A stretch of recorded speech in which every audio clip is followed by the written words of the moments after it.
For today's video guys, gagawa naman tayo ngayon ng minatamis na pagkain.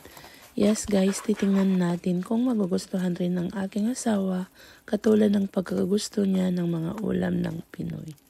So meron tayo ditong saging na sapa at gagawin natin namang turon. Hahatiin lang natin ito sa dalawa at pagkatapos ay ibabalot natin sa lumpia wrapper. Ipagpatuloy lang ang pagbalot hanggang mabalot lahat ang ating mga saging.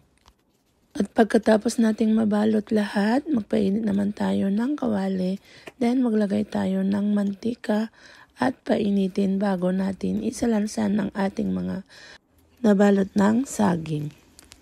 At pag nag-golden brown na guys, ibaliktad naman natin para iprito ang kabilaan. At kapag naprito na both side guys, hahanguin naman natin at ituloy ang pagprito sa di pa napritong mga saging.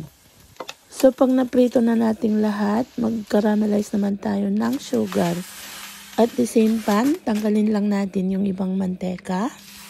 Maglagay tayo ng 1 cup of brown sugar, 1/2 cup of hot water, and about 3 tablespoons of butter or margarine.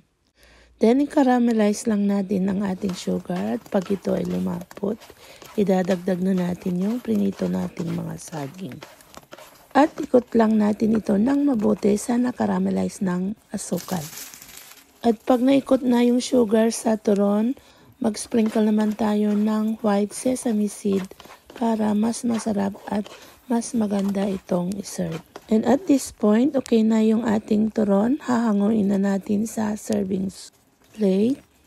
Palamigin lang ng konti guys bago natin iserve. Kailangan nating palamigin bago natin iserve guys kasi masakit pag napasok ka sa mainit na caramelized sugar. So this is it guys. Thank you for always watching and follow for more.